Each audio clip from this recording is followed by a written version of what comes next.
You are watching Artur, and we are talking about the main events of the hour. In the studio is Valerie Klemenko.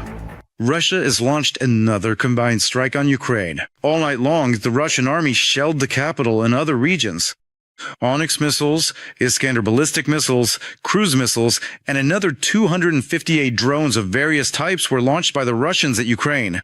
As reported by the Air Force of the Armed Forces of Ukraine, Ukrainian sky defenders shot down or suppressed 233 targets.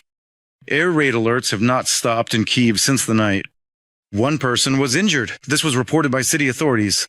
In the HELLISH district, a drone fell onto a car, and in the Pechersky district, a sports complex building was damaged. During the night attack, impacts were recorded in the Podilsky and Shevchenkovsky districts. It is also known that debris fell in the courtyard of a residential building and on the grounds of educational institutions. 2 people were injured as a result of the Russian army's attack on the Kyiv region. According to the regional military administration, they are a 15-year-old girl and a woman. A private house was also damaged. In the morning, the Russian military attacked a minibus in the center of Kherson with a drone. As a result of the strike, 3 people were injured. 2 passengers sustained blast injuries, and the driver suffered a closed traumatic brain injury. The victims are receiving the necessary medical assistance. 3 people were injured as a result of a combined attack by the Russian army on Zaporizhia. The occupiers struck the city and the region with ballistic missiles and drones. This was reported by the regional military administration. A car and several buildings were damaged. A fire broke out at the impact site.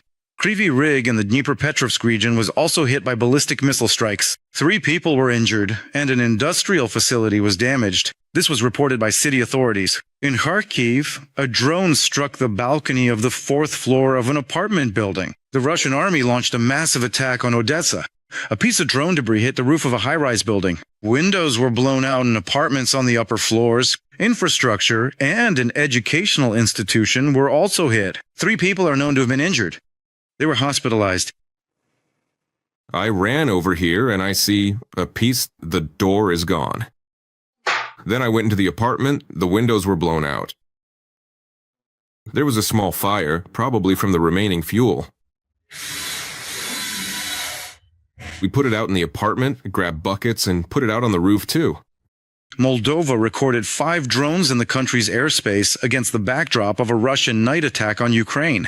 This was reported by the Ministry of Defense of Moldova. They emphasized that all the drones returned to the airspace of Ukraine. President Volodymyr Zelenskyy called on international partners to increase pressure on Russia and not to delay the transfer of weapons for defense. Russia continues to invest funds in missiles in the expansion of its war, which means that countermeasures must be strengthened. This week, our European allies made an important decision to strengthen Ukrainian air defense. It is important that they are also supplemented with ballistic missile defense packages, primarily through Patriot. Everything that strengthens the protection of the sky effectively saves the lives of Ukrainian men and women every day. To deprive Russia of the desire to continue the war, it is necessary to effectively shoot down the missiles that Moscow clings to so much, so as not to stop the war. Volodymyr Zelenskyy, president of Ukraine, on Telegram. Ukrainian Foreign Minister Andriy Sybiha called the latest combined strike on Ukraine an act of terrorism. He emphasized, by striking ports, grain silos, energy, industrial, and other infrastructure, the Kremlin is demonstrating its helplessness. Furthermore, attacks on grain infrastructure cause particular damage not only to Ukraine, but also to millions of people around the world. Putin cannot and will not be able to achieve anything on the battlefield. Instead, he is betting on terrorizing our cities, ports, and critical infrastructure.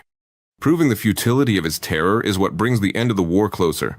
We call for immediate action to determine the consequences of Russian attacks on grain exports from Ukraine, to create additional routes and quotas, to provide equipment for grain storage, and also for joint efforts to guarantee freedom of navigation along our maritime routes. Andriy Sybiha, Minister of Foreign Affairs of Ukraine. The document on sanctions against Russia must significantly increase pressure on Moscow. American Democratic Senator Richard Blumenthal hopes for the final passage of the bill as early as September. The document provides for both secondary sanctions and direct ones against oligarchs, financial institutions, related industries, and the shadow fleet. According to Blumenthal, the bill has significant support among Republicans in the House of Representatives. The sanctions bill against the Russian Federation could fundamentally change the situation with Putin's economy, especially at a moment of a potentially unprecedented crisis. Putin is a gangster who only understands strength, and the sanctions bill against Russia is a sledgehammer that can apply the very strength that Putin understands. Richard Blumenthal, U.S. Senator. As a result of massive flooding in Nepal, over 1,100 people are considered missing, including more than 400 locals and over 700 tourists from nearly 30 countries.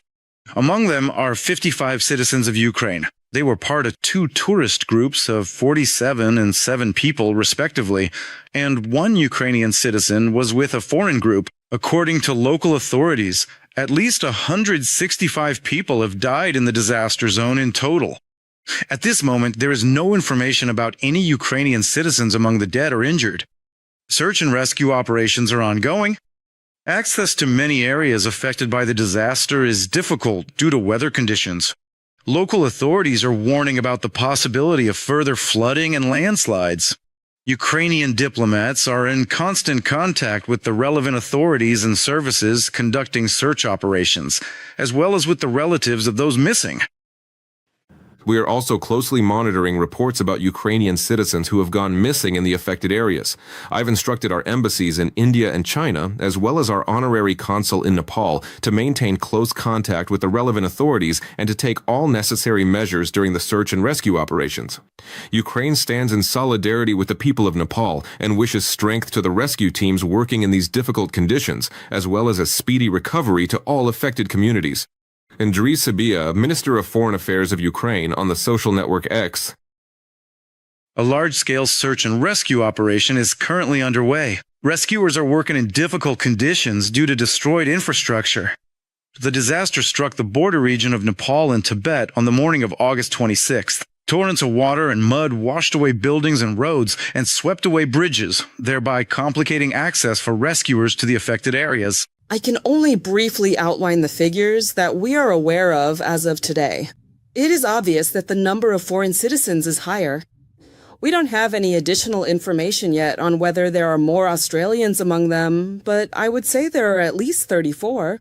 We are continuing to look into this. I was on the terrace, but the flood reached the upper floor as well.